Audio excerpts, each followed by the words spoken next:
There it is. Okay, I see it on YouTube channel. You see it? Yeah. All right. So we're live on YouTube, and then Let's see. hey, if you are watching this, or whenever you're watching this is what Oh, happens when you do these live. oh, yep. We're rocking and rolling on Instagram now too. And you see it on Instagram. Yep. Hey y'all. Oh, I love it. Okay. Boom. Go ahead. Yep. Take us away. All right. So welcome everybody. Come on in. The cousins have united. So if anybody knows, they know I love to work with my family and my cousins. At this point, I have hired over the last 2 decades. I have hired at least 5 or 6 cousins in Beautiful. some way, shape, or fashion, from personal training to consulting to virtual assistants to marketing, you name it. If they got talent, come on with me. It's going to be a family business. So I'm partnering today and hopefully in the future for many episodes with a cousin that a lot of people on the East Coast have never met, my first cousin, Bruce Hill. So Thanks. welcome. So we will be talking about business because that's what we love to That's what do. we love to talk about. So, Bruce, you want to introduce yourself and tell the audience, what makes you special? And So my name is Bruce Hill. Our parents are siblings, biological siblings. So we're actual cousins. We'll come yes, up with a fancy name, but the Business Cousins podcast is literally that. We were having these conversations when we reconnected, and I was telling her like, "Hey, I've been speaking. I've written 4 books at this point. I've started coaching and consulting," and she's sharing her entrepreneurial journey. I said, "Man, this is what an actual podcast needs to be about. Like something that's going to help people from where they are to where they want to go." And she just said, "Let's do it." And I said, "All right, let's go." And so here we are. Well, that was last month, right? So success, love, speed. We didn't.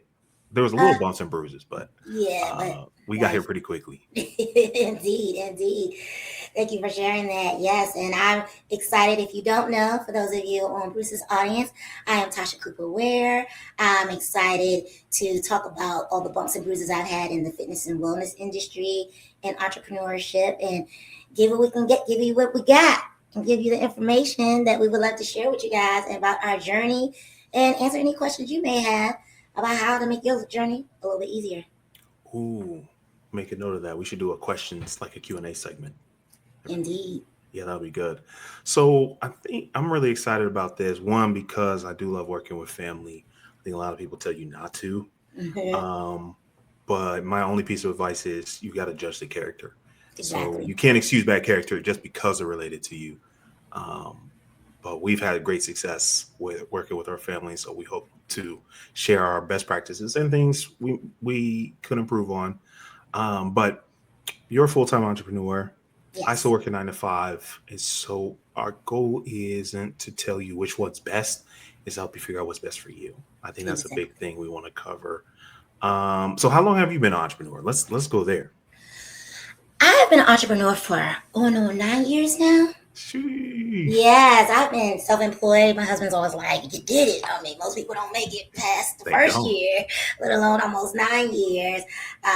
So I didn't even know I was considering it entrepreneurship in the beginning. I just knew I needed to do something different. I Right. had been working for corporate for 15 years. The glass ceiling was real, and I don't believe in staying anywhere where I don't feel valued. So I decided to create my non glass ceiling and to Mhm. move on and share my gifts with other people and build our own house. So, That's man, that really could be a whole series right there. mm, So I became an entrepreneur on accident. I did you? didn't have that moment where you said, "Hey, I'm not doing this anymore." I was trying to get a promotion. Oh, Um, me too. so I was trying to get a promotion, and I was working for a great company. I was rocking it. I was number one in, no, sorry, top 5 in our region. At one point, I was top 100 nationwide, back to back President's Club sales awards. And they're like, "Well, you don't have enough experience to be a manager." And this that chicken or the egg. Well, how am I going to get managerial experience if you don't train me to be a manager? Hmm. Um, so I started volunteering at Toastmasters. If you haven't heard of Toastmasters, it's an organization to help you with leadership and communication. So I didn't even join. I just was volunteering. I was helping people practice their speeches, confidence, communication. And one day, someone said, "Hey, Bruce, thanks so much for your help. Everything you taught me helped me land my dream job. Uh, How much do I owe you?" And I'm like, you don't want to say a number too low. yeah. And I said, it's $100, right? 3 hours, $100. That sounded amazing where I was at that time. It ain't $100 an hour anymore. Okay. Yeah, All right. clearly. So that's like, oh wow, so much. 1, 2, 3, 4, 5. They put 520s in my hand, and like that's where I became an entrepreneur. I was like, oh man, this is kind of cool. Oh. Um, that's where the journey started. So I would say mine started, it was a little bit of an overlap because Okay. personal training, you are your own business, even if you work for corporate. And what I was doing for corporate was the manager side. I was a fitness manager. I managed different locations, and it was time for me to be regional. So to your point, with the experience, the only way to do it is to get all of them. I had one or two. It's time for me to have all 30 of them. And what I learned in managing is that I loved teaching. I loved Hmm. training trainers and helping them become the best trainer they could be. Not like me, because I was a ballerina. They could never be the kind of trainer I was, but some of them were boxers, or they were power lifters, or they played sports. So to try to help them build themselves within this corporate structure is where I started to find some of my skills. But I was training people outside of the corporate, which that's the where you count the money. You're like, oh, I will It's your train. money. It's It's not mine, like you give the yeah. company a piece and then they give you the sliver. A sliver. It's So yours. Yeah. it was mine. So that's what I guess that was my first instance of becoming an entrepreneur. But Hmm. again, these weren't terms that I even thought of using. No. I No. didn't even consider myself an entrepreneur, honestly, until the last couple of years. Even though I was self-employed, I didn't think of it as entrepreneurship, which That's a big. Hold on. Let's stop right there. What's the difference yeah, between self-employed and entrepreneurship? that's a good question. Because I feel like presently I'm an entrepreneur because I work with other businesses to Hmm. grow something bigger Hmm. than just a one-to-one service, a one-to-one pain point solving. I think it's a little bit more multifaceted. Whereas before it was, I'm a trainer, I train people. That's the business. That's it. But as an entrepreneur, I feel like it's more layered. There's so many other things that need to happen to really grow something into an entity that I can employ my cousins. And that's the difference. A lot of people, last I checked, as high as 80% of businesses have less than 5 employees. Yeah, And a lot of folks go from a job in corporate to a job, but they just happen to work for themselves. But it's still a job to a job. Very few make it to building a business where we've got employees, we've got systems, we've got SOPs. hmm, And that's one big transition I'm making next year. Um, it's starting today, but every year is okay, how do we build a business where if I take a day off, the business doesn't? right. Yes, I think where I am now is I work with more consultants that Okay. I hire as my advisory board to grow the business, which gives me that opportunity to have a day off because I know the post is going to go up. I know the marketing is going to be done. There's work being done without me having to do it. There And we go. so it's but it's not the same as having to manage other coaches and employees right now. It's just totally different. So I'm enjoying that process right now, of working with my consultants in my advisory board. Would you say the journey has been fun along the way? It's been fun. Yeah. I'm on this podcast with you today because Yeah. it's fun. There are no rules. No one can tell me how to flip my hair that day, or you have to wear this shirt, or don't do that, or don't say that. I Oh yeah, feel that's my favorite very, one. Oh, we just don't feel your hair is professional. I'm like, it's my hair. I it's my grew hair. it. It came out of my head. Exactly. And I like to change mine. Today it looks like this, and that day I might have braids. I might have a vacation next tomorrow. So I do what I want. In the I words of do my what I husband, want. it's your head. Do what you want with it. But I feel like that's how my business is. Is my business is my entrepreneurship journey. So I do what I want with it. I want to keep pushing and I wanted to grow. But at the end of the day, I feel like you have to want to grow as a person for anything to grow around you. Now you're singing my song. This is exactly why my business is called New Skills, New You. Mm, I believe if you grow your people, you grow your business. mm-hmm, And that people might be person, right? It's just you right now. mm-hmm. That's kind of everybody starts at the beginning. But if you grow your people, everything around you in your life, in your business, your relationships grows. And that's really the focus. So if you look up, you say, hey, New Skills, New You, type that in, you're going to see a lot of different things on personal, professional development with an emphasis in sales skills. But the most valuable thing about this journey has been where I grow. Exactly. And that's where I am today. And I've had Mm, employees over the, I mean, I have payroll, my of mom course. is an HR executive. So I'm, tapped in, but also people grow and they change and they have different aspirations and it may have nothing to do with your business, you know, the Mm-hmm. way where you want it to go and where your vision is taking it, they may have other life things going on. So I think that the flow of having consultants to having employees, I think there's an ebb and flow. I think, and you grow. What I've learned from my consultants and what they've learned from me, they're also growing, even though they're not technically employees per se, Understood. Um, Contractors, I guess. yeah, I guess you would say a contractor. I guess you could say that. Um, so what would you say made you, once you got the money Hmm. that first time, would you say really pushed you into the entrepreneurship in the first place? What made you say, let me keep going though? It was December. Oh man, was it 2014? Mm-hmm. My buddy calls me.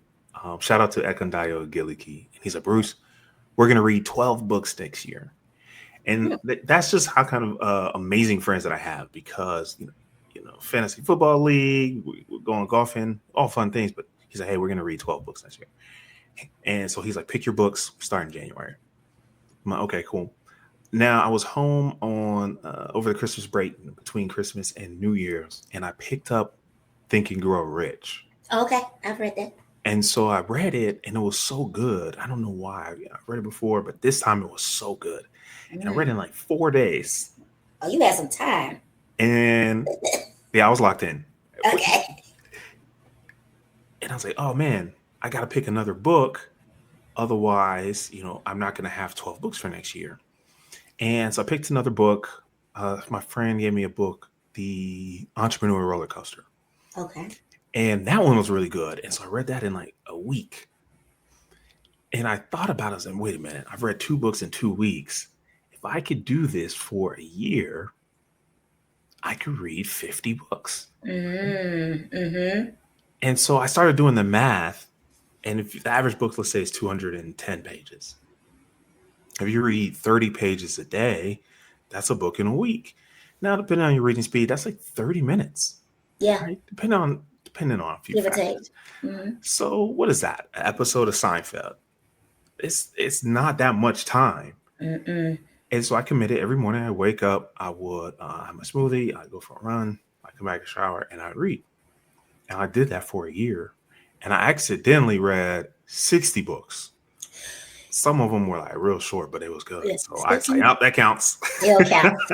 It's interesting you say that. My brother uses that similar model. He reads every morning because, Mhm. and he goes to the library on the week. Shout out Yes, to the local library. yeah. Shout out to Dion for going to the local library. He's very inspiring. He definitely keeps me on point. I'm like, okay, he's reading again. Let me make sure I read my book. So in our community, we do have a book of the month too. So Nice. I'm glad that you said that it is an attainable thing. 30 minutes, 30 pages, give or take, an episode of half an episode of Housewives. You said Seinfeld. I did tell him my age on that one. That is it. So how does that answer your question? I'm reading these different books and I'm starting to see what's possible. Mm, And I'm reading about people buying football teams and buying hotels and buying casinos. And I'm reading about people selling companies. And I'm reading about people that were just tired of being sick and tired. and Yeah. say, hey, I'm going to do something about it. So they taught themselves a skill, whether it's sales or trading or leadership. And I read a book by John Maxwell, and he writes on leadership. He's written 30 books on leadership. Mm, And I said, man, I want to go that deep on one topic. mm-hmm. And so that's where I started to, that's where I became an entrepreneur. I think it starts up here first. Yeah. I believe that, hey, it's possible. These people that some went to school, some didn't go to school. Some had a little money to start, some had no money to start. Some had kids, some didn't have kids. So I realized it's not your circumstance that changes your options. Maybe the difficulty, we can't ignore that. It doesn't Mm-hmm. change your options. It was just the decision they made to do something different. So I made a decision. Say, hey, I want to create income on my own schedule, adding my value in my way, being myself. And fast forward, I did. And I Yeah. am. I feel you on that. I think the moment I really realized I was an entrepreneur was when my mom paid for my trademark as a Christmas Ooh. present. As a Christmas present. And I was like, yes, that's exactly what I wanted. And then I was like, oh, I could put it on shirts. I could do this. Like it opened a whole another door of, oh no, you really doing this. Like you really Mm-hmm. have created something. And my best friend, he worked for the patent and trade office. And we actually did it without him, which was, he's like, oh, well, good job. Cause he was busy doing other stuff. Okay, But he okay. helped me. Oh yeah, he was super supportive to making sure we were foundationally sound when we got started. So I think that was the part too that I realized, oh, I am in business. Like I Mm-hmm. am doing something that hasn't been done before. I created something that didn't exist, Mm, and it'll be here when I'm gone. It'll be here when that's I'm beautiful. So wait, let me ask you this. I think protecting your identity and your protecting your business is important. gone. Do I need to have my trademark to get started? No, I recommend most people get their LLC and the EIN number first, Okay. because you can start off one name, but you can always get a DBA and do business as something else. Okay. And you have to do some research to make sure that you can get some of the domains. Like right now, we're on LinkedIn and we're on YouTube and Instagram.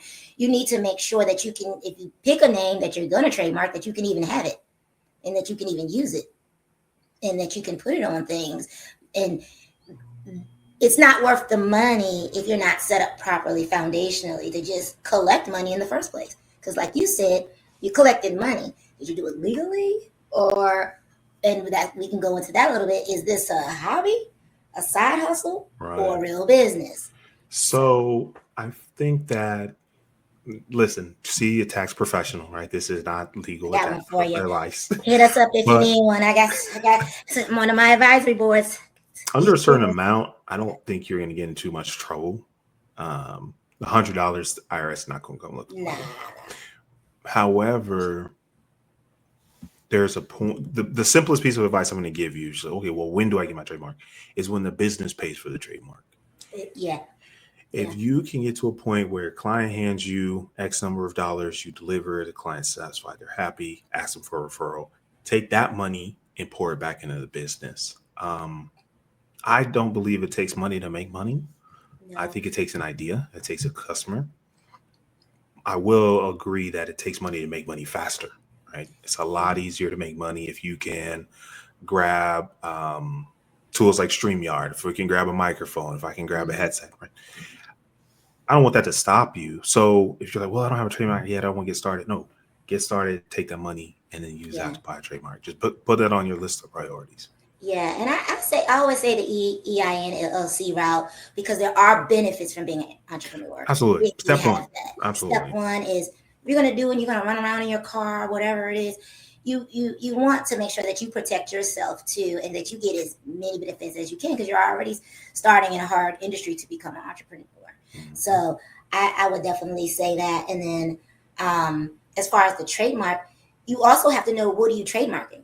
Like, are you gonna, Right. are you gonna, if you're selling personal training, you don't necessarily need a trademark name to sell training, but I wanted to sell other things like apparel. So Hmm. then, I wanted it to be able to put it on other things so that when I have wellness events, no one can say I can't use it or someone else is randomly using it. Ironically, HLS is Harvard Law School, but they didn't get it. Swear. I mean, it's HLS. you know, Yeah, and happened to put collective behind it, but presently in Maryland, I mean, they can't have that's the flex. it. No, I'm big. There's when I started my business, and this is today the most profitable business I ever had. Um, there was no website, there was no business cards. Um, it was just clients giving revenue. Like everything was profit. Mhm. And so ratio wise, it may not have been the highest grossing revenue, but it was the highest profitability because of how simple I kept that business. Nowadays, like, because it's only so long before I'm going to mention. So I wrote Better Questions, Better Clients. It's my fourth book, and I got my copyright in the mail maybe a week or two ago.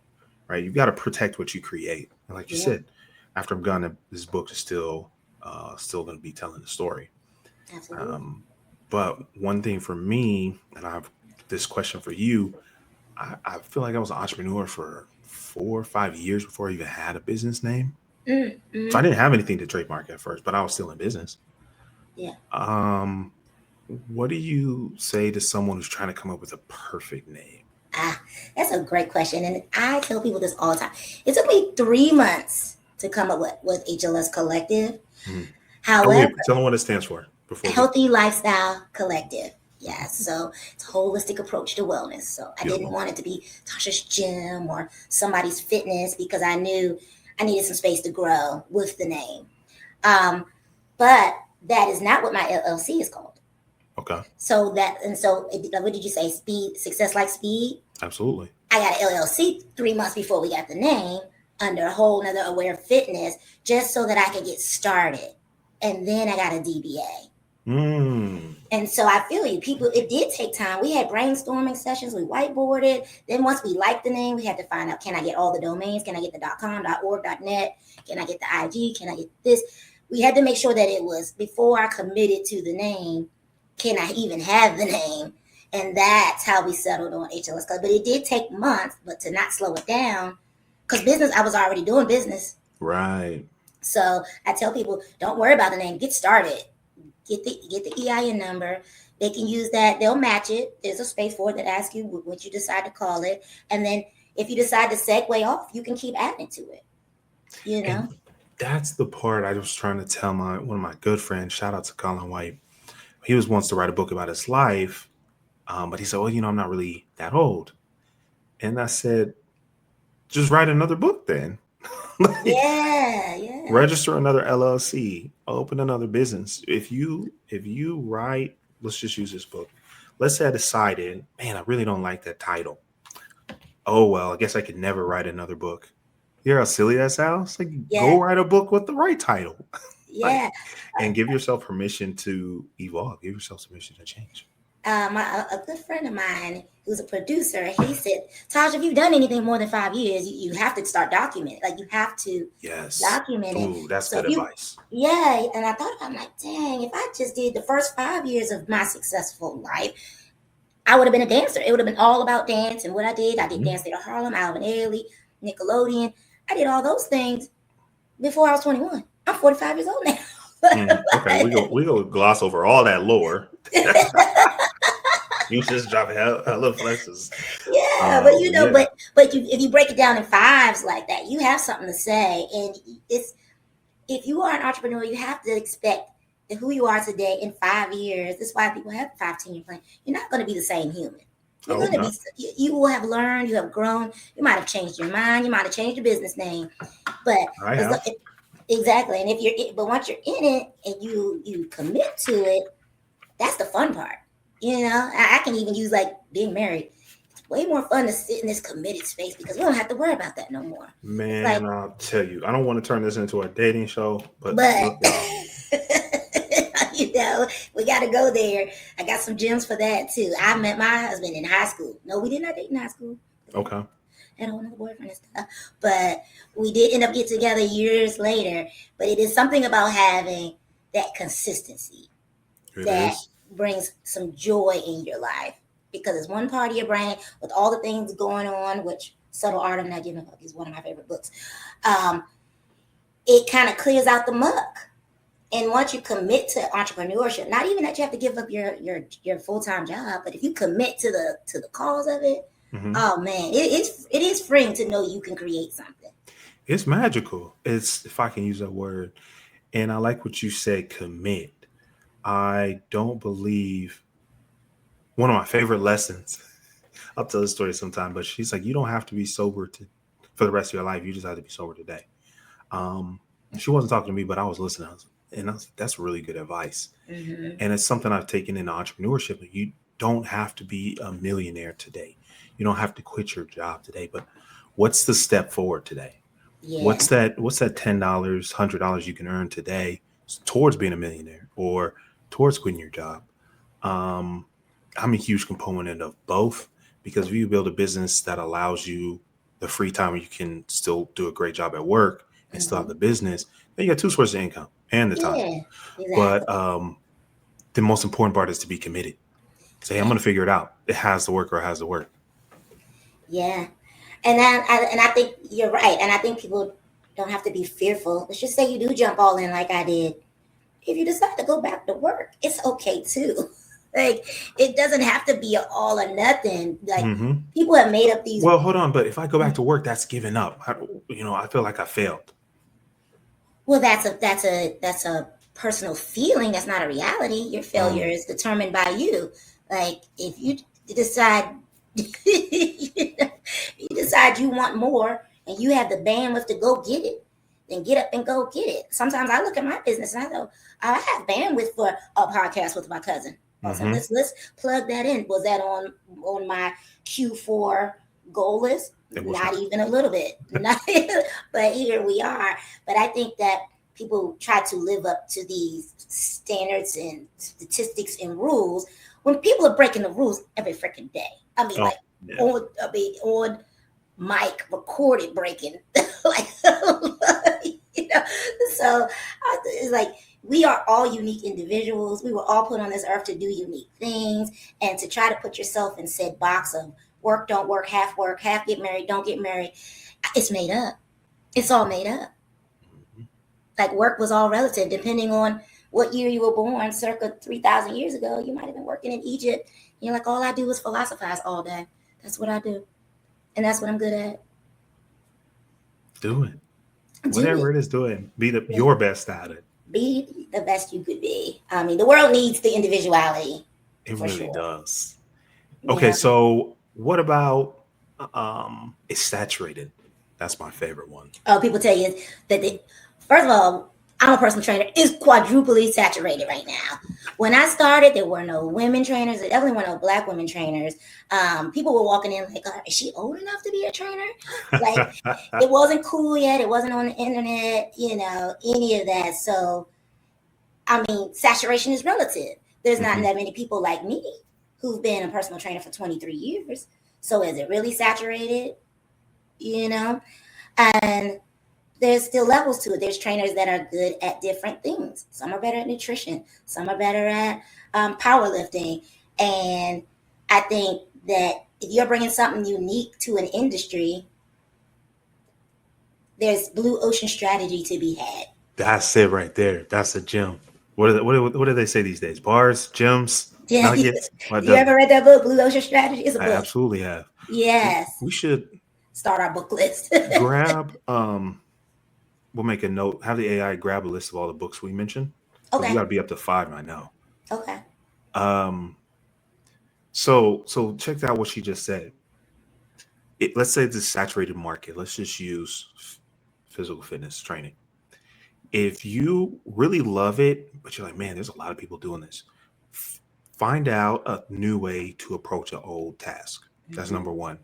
Number two, find a new group of people to do it for. Mm-hmm. So I've seen folks say, hey, you have to earn $250,000 a year or more to be in my program. So he does busy, high performance C-suite males. I've seen someone say, hey, this is just for pregnant women. Right. Mm-hmm. There really is riches in the niches. Another one that I just now figuring out is take something old and bring it to a new group of people. Yeah. So what does it look like to start a fitness program in a rural area? I don't know, Yeah. with farmland, right? Mm-hmm. There's so many ways to innovate without even having to invent. Yes.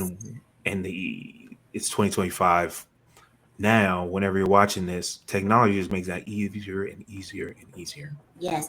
I mean, I always think about the Facebook. Like, it wasn't the first one. We had Black Planet, we had MySpace, you had all these other things that came before it.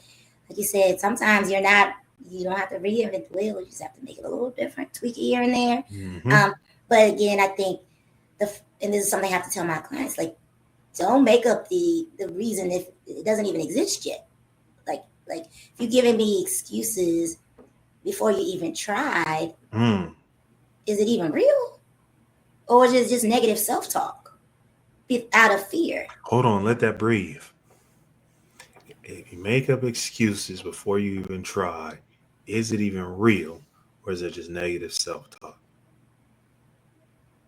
That's a powerful reflection. You You do, know? if you're a journal person, make that your journal reflection. Yeah.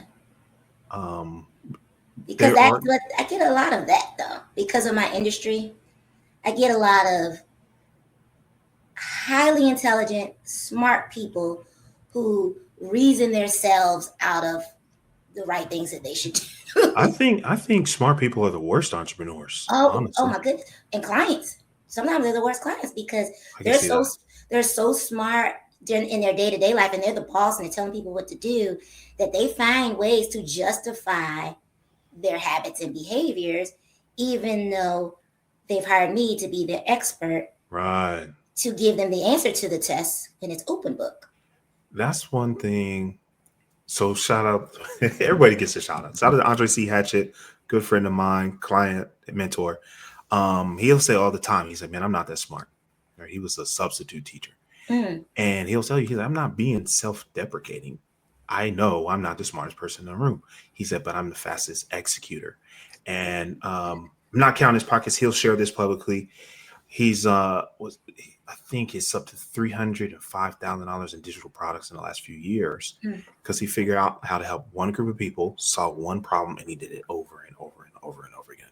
mm-hmm, mm-hmm. And that's the hardest part with entrepreneurship Oh is yeah.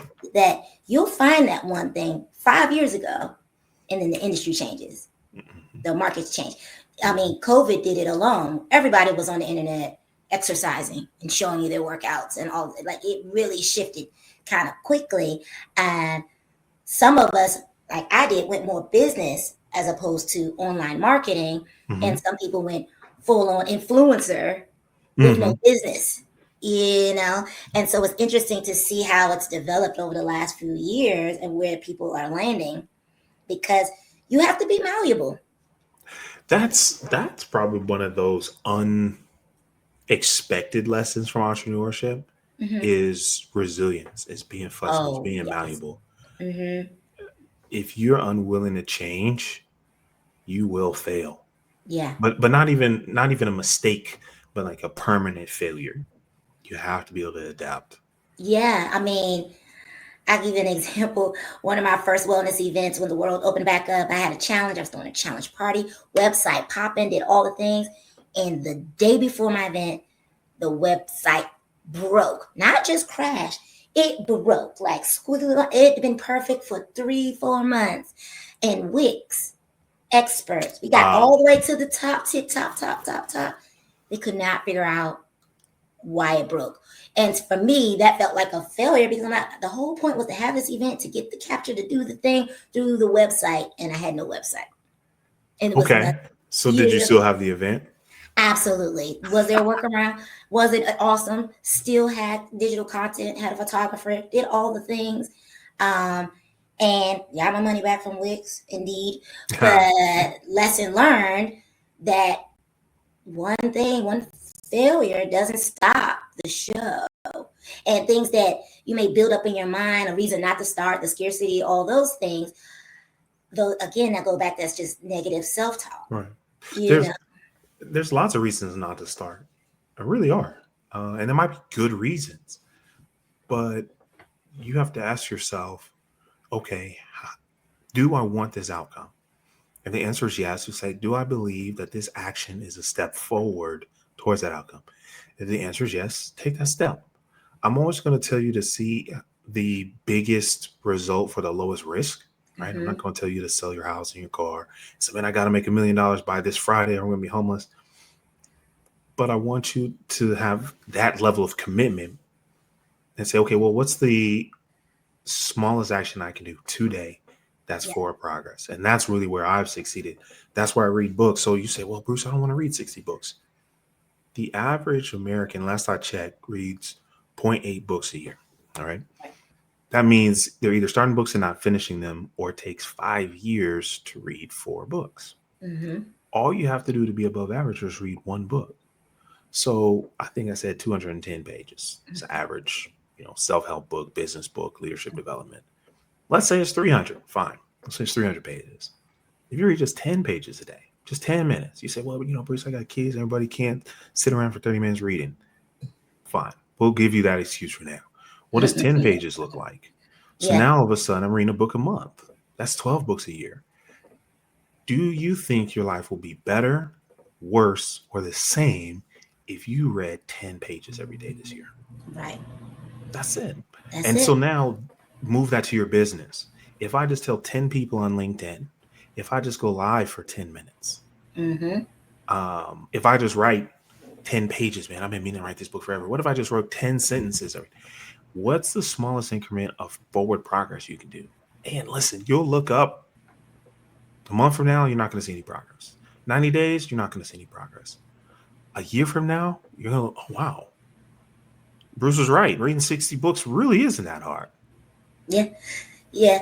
And I think a good start is to you have to kind of you have to make a decision what success really means to you.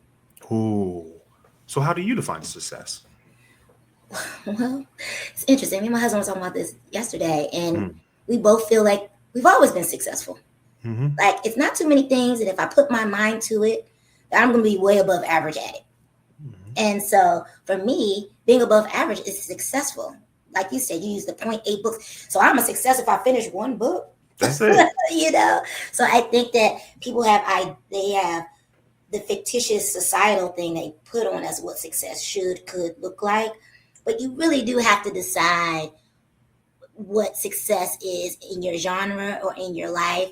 I've been a successful dancer. I've been successful in corporate. Like I've found different ways, and it may not all be the same thing, but based on industry standard, it would be considered successful. And I don't try anything that I don't think I can out consistent most people. That's it. I'm not better than too many people, but Yes, I'm more consistent than I almost everyone. yes, I learned it in ballet. I have a level of consistency to know that I learned that plie, which means to bend, when I was 5 years old. And when Mm-hmm. I was 25 years old, that same plie was serving me well. And that Mm-hmm. because I had that foresight that young, the rest of the world gives me sky's the limit feelings. Like, Mm-hmm. don't be surprised if I could fly an airplane when I turn 55. Like, don't be surprised, if I Yeah. choose to. So, That's what a would, good feeling. That's a level of confidence I wish and pray upon everyone listening to this. yeah. You're like, hey, can I do that right now? No, but I can figure it out. And that's the difference. Mm-hmm. I'm not telling you that you can just snap your fingers and you're like, man, I can fly a plane. Like, no, Yeah. read a manual, go to flight school, get some flight hours, but you can do it. And that's all I need you to know. Yeah. It's So, possible. what do you wish someone told you before you jumped into entrepreneurship? Results. Results. The only thing that matters is results. Mm-hmm. Because I like to read. And I get that. Shout out to mom, my first investor. Um, she would read. She would read a book a day. Like you thought 60 books in a year. If she had time, she would just read a book. Mm-hmm. And so I have to thank her for modeling that example. Like knowledge is powerful, but you don't get paid for the accumulation of knowledge. And this Mm-hmm. is where smart people don't always do as well in entrepreneurship. You get paid for execution. One of my Mm-hmm. favorite examples, my buddy We were in a group. My buddy's like, hey, we're looking for this person to fill this role. To send your resume to this email address. So I clicked on the email address, hit attach.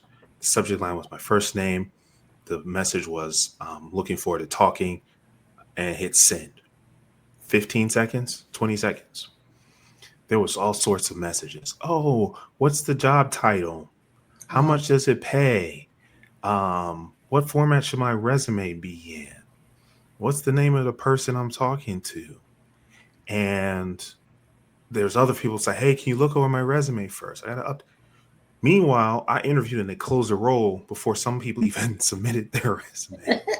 Exactly. And I'm confident there were people in there that were better, Mm-hmm. better fits, but no one will ever know because they didn't take action. Yeah. Same with the dance That's form. Same thing. It's like you got to show up. mhm. Like I had a teacher. She said, "Dancers don't get sick. Go get some Oh. echinacea."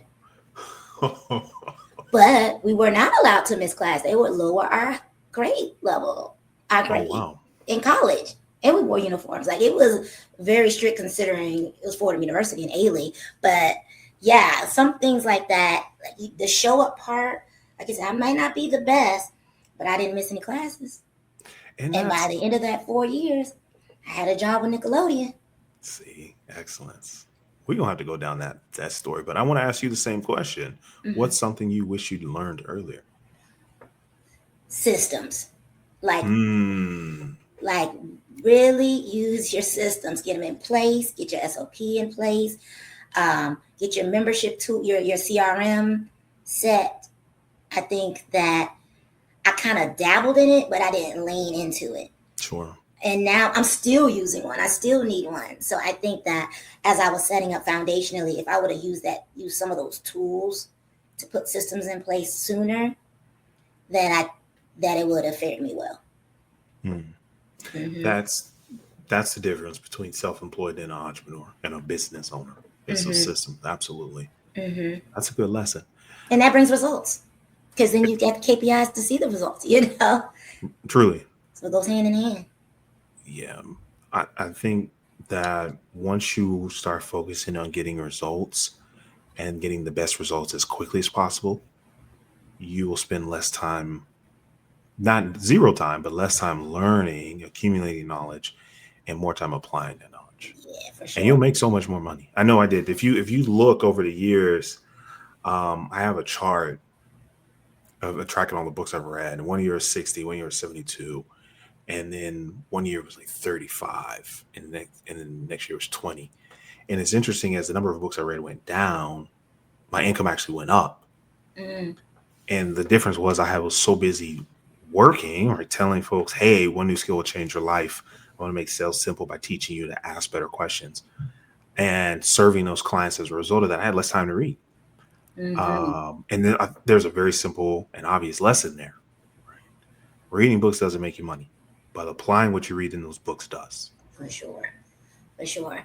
That's something that I definitely think is undervalued um, with people's fact, like instantaneous information that's given. And I always say when people spout random things, I have to say, and where did that source come from? It's an I'm opinion, and I love telling my clients like, "Hey, this is not opinion. This is I have a source for this. So I know right. I'm saying it real, like, but this is not my opinion. Per science, sometimes per science. That's a whole nother conversation about where we're getting that info from. And that's where it's been helpful having these different perspectives and borrowing experiences from other people. A book Mhm. is the only place where I can learn from a billionaire, take their 10, 20, 30, 40 years of knowledge and experience and spend $25 for it. Yeah. That's invaluable. That's an incredible investment.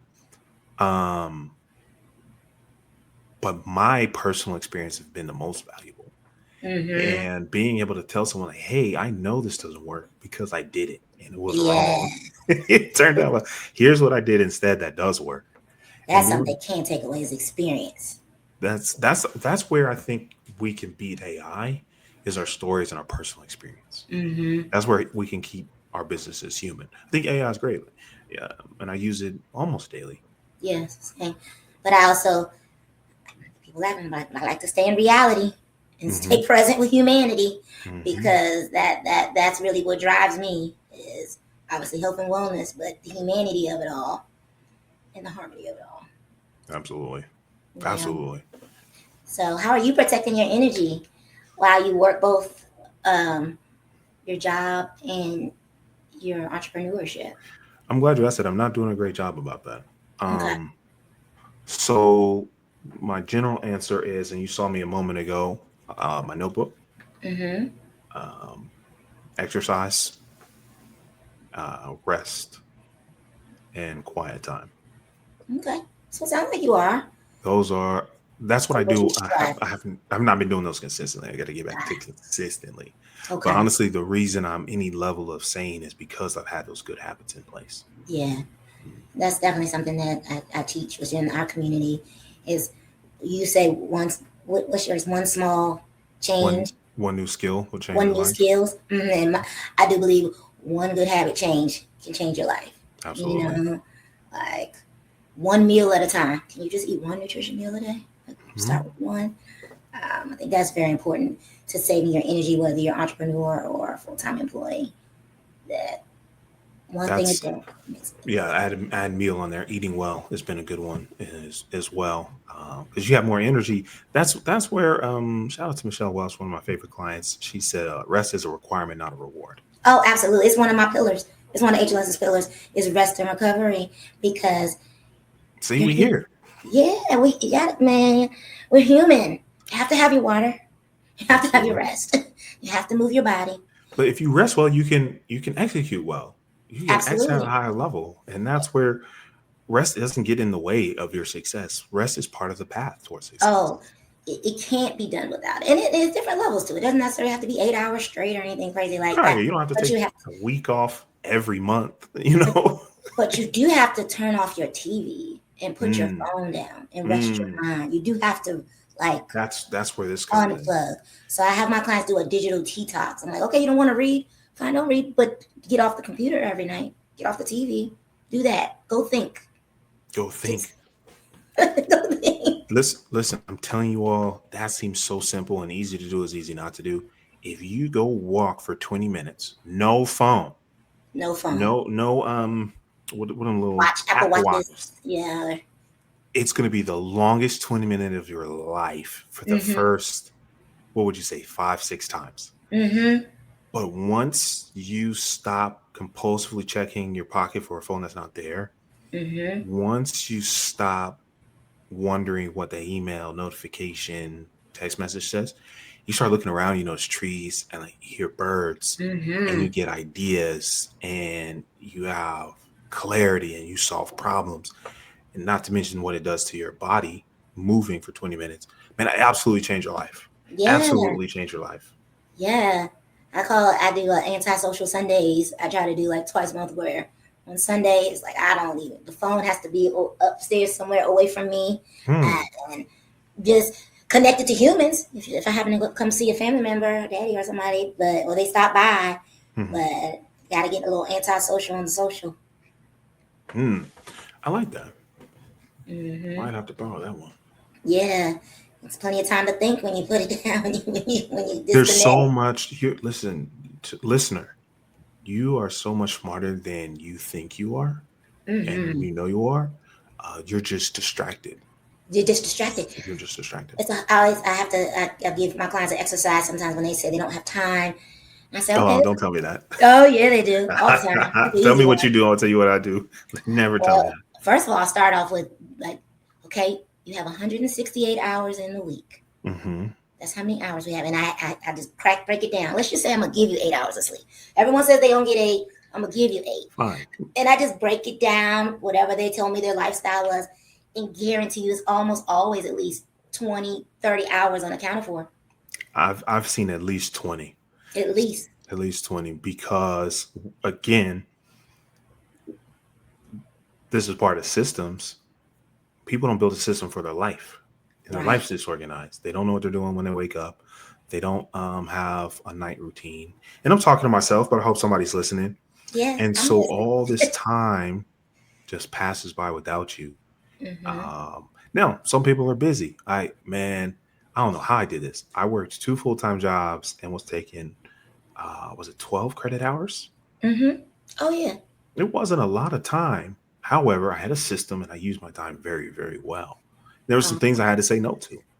Yeah. Um, then when I was President's Club, I went to bed at the same time every day. Not 5 days, 7 days.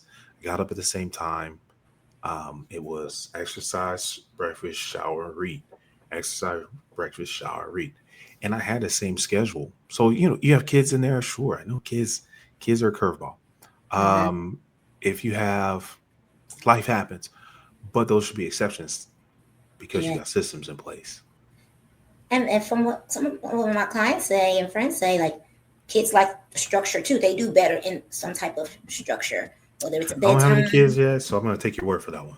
I've seen it. My clients that their kids have a time where it's like you don't have to be asleep, but you got to lay down. It is what it is. There is no iPad Monday through this day. Their emotional intelligence is higher. Like Interesting. you can see it. Like it's a big difference. And so I always share with other clients like, hey, this worked. Their temperament changed when they took it away.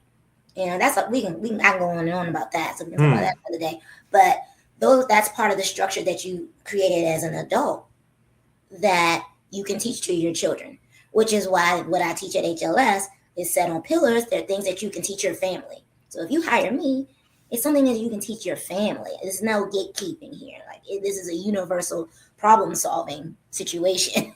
I you love know, it. That's what I love about what I do. I've gotten typecast as a sales trainer, okay. which we do offer sales training as part of New Skills New You. But that's like saying IKEA sells chairs. Right? Yeah. Yeah. You're, Exactly. you're missing the point. What we do is let's just use better questions. That changes your business decisions. That changes your sales conversations. That changes your hiring decisions. That changes seeking investors. But guess what? That changes your romantic relationships. Mm-hmm. Changes your relationships with your family. It changes connection with your children. When you learn to ask better questions, it comes all the way back around, right? One new skill will change your life. And Mm-hmm. so you can teach these things to your family and feel good about it, right? Mm-hmm. You could feel good about it. So now we're not just changing the clients' lives, we're changing their families' lives and the world around them. Yeah. And that's how we sleep good at night. Yeah. We sleep good making money because we know we've changed lives for the better. Oh, for sure. Like we're not selling pins. Like what's like how do you feel about selling stuff? I'm like, I'm selling vitality and longevity. Like I sleep amazingly because I know that's what I must have been put here to do. Like I really do care about my people and I really know that their quality of life will be better if they schedule a call with me. Like I can just pull that curtain back and say, hey, I hear you and I hear the reasons and I hear the obstacles. However, your lungs and joints and brain, they don't care. It doesn't care about that.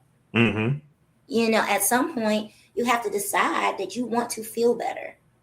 You mentally, physically, emotionally, spiritually, you have to decide. It's your life. Your kids will eventually grow and hopefully be successful and they will move on. And you may still be here another 20, 30 years. Then what? Then what? You want to make sure that you can take yourself on vacation and get out of the bathroom if you're by yourself because your spouse or no spouse is there. There's things that if you attack it that way, you will feel good about your investment as well as your life.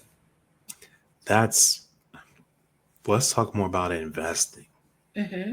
and in all sense of the word in our next conversation. I got to go support a client. We're going to teach a sales success course.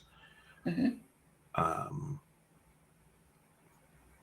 what can listeners look forward to on Business Cousins podcast moving forward?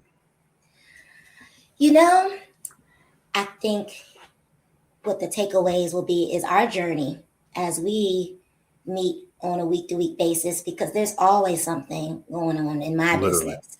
literally. Literally, like from setting up the tech to the lights, you name it, and building out our school community. I think to see how we're growing through our journey will be what we can share and have questions about. You can ask us questions and we can help filter out some of the noise. Mm, okay. I love it. I love it. What are your Um, thoughts on it? I'm just really impressed. So, okay, let's go back to the origin story. Oh shoot, was it you or me? Somebody said what up one day. It was just, hey cousin, how you doing? Oh, yeah. And he said, hey, we're doing good. Let's catch up. And this is what I really like about Tasha. She said, when? Right. You know, a lot of folks like, oh, let's catch up. And then you'll see them a year later. And they're like, oh, so good to see you. We should catch up. And you see them year later. Okay, you get where I'm going. Yeah. So, success, love, speed. Maybe the next day we hopped on, we started talking, and we just started cooking. And I was like, this is good. And so we scheduled another call and just cooking. I was like, man, we need to document this. We were talking about working with families, with our family specifically. And I was like, man, we need to document this. And he said, well, and I think this was your idea. He was like, well, let's do a podcast. And I said, done. I think we did a test the next week. We did a live maybe the week after. I had an emergency. We skipped a week, Thanksgiving, and now today. So last month we had the idea. This month we're executing. Success, love, speed. And I'll say that again. We grabbed our mics. I think I had to order this headset. Yep.